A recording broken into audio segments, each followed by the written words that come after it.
क्यों दुनिया जीतने के बाद भी इंसान लस्ट से हार जाता है? आखिर क्यों वासना के चक्रव्यूह से निकल पाना असंभव प्रतीत होता है? क्यों लस्ट बचपन से लेकर बुढ़ापे तक हमारा पीछा करती है? और आखिर क्यों वासना का प्रहार न गरीब को बख्शता, न दौलतमंद को, न नौकर को, न नेता को? तो आज चलते हैं लस्ट की गहरी काली गुफा में सेल्फ नॉलेज की टॉर्च के साथ और समझते हैं उसके मर्म और मनोविज्ञान को। हमारा जन्म होता है लस्ट के बीचों बीच। हमारे जीवन की बुनियाद ही वासना की गहरी गुफा में रखी जाती है। पहली बार हमारी आंख ही वासना की गोद में खुलती है। शायद इसीलिए प्रत्येक बच्चा जन्म लेते ही रोता है। हमारा पूरा शरीर ही लस्ट से निर्मित हुआ है। हमारी देह एक ऐसा घर है जिसकी दीवार वासना की ईंट से बनी हुई है, जिसकी छत में वासना का सीमेंट भरा हुआ है और जिसके पिलर को वासना का लोहा मजबूत बनाए हुए है। आप सुनकर सोच रहे होंगे कि जब पूरा मामला ही वासना का है, जब हमारी हस्ती ही लस्ट पर आधारित है, तब उससे मुक्त होने की, उससे फ्री होने की तो बात ही व्यर्थ है। लेकिन ऐसा नहीं है। अगर सब एक लेवल के ही व्यक्ति होते तब किसी की पूजा नहीं हो रही होती, मंदिर मस्जिद खड़े नहीं होते, कोई महापुरुष नहीं होता।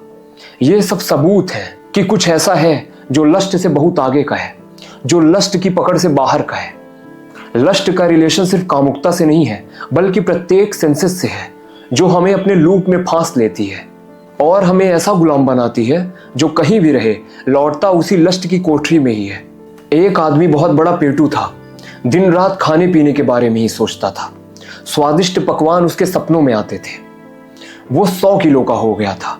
लेकिन एक दिन उसके साथ कुछ ऐसी घटनाएं घटी जिन्होंने उसे झकझोर के रख दिया। उसे समझ में आ गया कि उसके जीवन में खाने पीने से ज्यादा जरूरी चीज भी है जिसे वो कर सकता है। धीरे धीरे सब कुछ बदलने लगा। उसका वजन भी कम हो गया, समाज में उसकी इज्जत भी बढ़ने लगी। वो बंदा भी वही है, स्वाद भी वही है, तले हुए पकवान भी वही हैं, लेकिन एक समझ और सब कुछ बदल जाता है। सब कुछ, समझ, विवेक और जान पाने की क्षमता ही महापुरुषों को जन्म देती है, देवालय खड़े करती है और हम आम वासना से भरे हुए लोगों के सामने सवाल बन के खड़ी होती है, जिसे हल करना हमारी नियति है। और जो इस सवाल से मुंह फेरने की कोशिश करता है वो एकाकीपन, बेचैनी, घुटन और एक गहरी तृप्ति से मुक्त नहीं हो पाता। वासना के घर में एक चेतना रहती है जिसकी सहायता से इंसान समझ पाता है कि उसका जीवन लस्ट से कहीं आगे का है। उसकी संभावनाएं इनफाइनाइट है। उसने भूल बस लस्ट की दीवार अपने चारों ओर खड़ी कर ली होती है, जिसकी वजह से उसको अपना जीवन बंधा हुआ और लिमिटेड दिखाई देता है। लेकिन जैसे ही उसको ये बात समझ में आ जाती है, उसकी संभावनाएं अनंत हो जाती है और वो एक साधारण इंसान से देवता बन जाता है। बचपन के खिलौने छोड़कर हम जवान हो जाते हैं। जवानी की उत्तेजना और नादानियां छोड़कर हम अधेड़ हो जाते हैं और अधेड़ उम्र में सारे दायित्वों को त्याग कर हम बूढ़े हो जाते हैं। लेकिन कभी भी लस्ट को त्याग कर हम विवेकशील नहीं हो पाते। शायद क्योंकि लस्ट से जरूरी और बड़ी चीज हमें कोई और दिखती ही नहीं है। और अगर कभी भूल चूक से हमारे जीवन में कोई ऐसा इवेंट आता भी है जब हम जान सकते थे, हम समझ सकते थे, तब हम जानबूझ के अपनी आंख मूंद लेते हैं। शायद आप मानेंगे नहीं, लेकिन इंसान खुद ही बेचैन, परेशान और दुखी रहना चाहता है। इंसान खुद ही लस्ट का गुलाम बन के जीना चाहता है। बाकी वो बातें आजादी की करेगा, भाषण हाईएस्ट पोटेंशियल तक पहुंचने के देगा, लेकिन हमेशा रहेगा उसी वासना की चार दीवारी में। अगर हम सच में लस्ट से बाहर निकलना चाहते और वासना की गुलामी से आजाद होना चाहते तो अब तक हो गए होते। बस चाहना ही बस पर्याप्त होता है। लेकिन हमारे शब्द चाहते होंगे, हमारा अंतर्मन अभी भी वासना की गुफा में ही जीना चाहता है। लस्ट अपने आप में कोई बुरी चीज नहीं है। भूख लगी थी, खाना खा लिया, बात खत्म हुई। सामने कोई सुंदर दृश्य था, देख लिया, बात समाप्त हुई। काम उत्तेजना का समय आया, उसमें उतर गए, बात बीत गई। बॉडी की चीजों की इंपॉर्टेंस अगर बॉडी तक रहती है तब कोई मसला नहीं है। तब तक वासना में कोई बुराई नहीं है, जब तक कि वो मन में सवार नहीं हो जाती। जैसे कुछ खाने के बाद उसका स्वाद हमारे मन को घेर लेता है। कुछ लुभावना सुनने और देखने के बाद वो हमारे मन में चिंतन का विषय बन जाता है। मेरे एक दोस्त ने मुझसे कहा कि मैं एक पुरुष हूं और मुझे एक फीमेल की अर्ज है और एक फीमेल को एक पुरुष की नीड है। अब मैं या फिर कोई स्त्री 10 या 20 लोगों के साथ संबंध बनाते हैं तो इसमें गलत क्या है? मैंने उससे कहा कि भाई ये अपने आप में कोई पाप नहीं है, अगर बात शरीर तक सीमित रहती तो, लेकिन ऐसा होता नहीं है।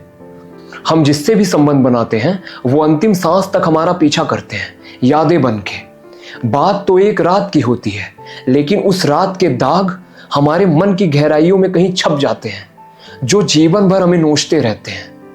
इंसान गिल्ट और अतीत के प्रहार से जीवन भर खुद को जलाता रहता है। एक गलत संबंध ही जीवन को नर्क बनाने के लिए पर्याप्त होता है, और तुम 10-20 लोगों के साथ संबंध बनाने की बात कर रहे हो। अब मेरी बात मेरे दोस्त को कितनी समझ में आई ये वो जाने, क्योंकि लस्ट के नियंत्रण में इंसान को कुछ भी दिखाई सुनाई देना बंद हो जाता है। लस्ट से मुक्ति के लिए जीवन में सही बंधन को लाना होगा। वासना की गहरी गुफा में घुटन से बचने के लिए सेल्फ नॉलेज की टॉर्च जलानी होगी, और वासना को पीछे छोड़ने के लिए कुछ उसके आगे का, कुछ उससे मजबूत पकड़ना होगा। पहले मेरे पास साइकिल थी, और फिर एक दिन मुझे 100 सीसी की बाइक मिल गई और मैं साइकिल को भूल ही गया। और फिर मुझे बुलेट मिल गई, तब मैं 100 सीसी की बाइक को भी भूल गया। ना साइकिल कहीं गई, ना 100 सीसी की बाइक कहीं गई, बस उनकी इंपॉर्टेंस ही समाप्त हो गई। मेरे मन ने उनके बारे में सोचना ही बंद कर दिया। ठीक उसी तरह जब सेल्फ अवेयरनेस जीवन में आती है तो लस्ट की वैल्यू ही समाप्त हो जाती है, लस्ट की इंपॉर्टेंस ही खो जाती है। वासना कहीं जाती नहीं है, लेकिन वो इतनी अनइम्पॉर्टेंट हो जाती है कि उसका ख्याल ही आपको नहीं आता, क्योंकि आपके मन को बहुत ऊंचे और सुंदर ख्यालों ने घेर रखा होता है। आप उन्हें ही पूरा करने में अपनी पूरी एनर्जी व्यय करते हैं। आप लस्ट से लड़ने झगड़ने में अपना टाइम वेस्ट नहीं करते, बल्कि आप उसे लांघ कर उससे कहीं आगे निकल जाते हैं। बाकी मुझसे जुड़े रहने के लिए आप चैनल को लाइक और सब्सक्राइब कर सकते हैं।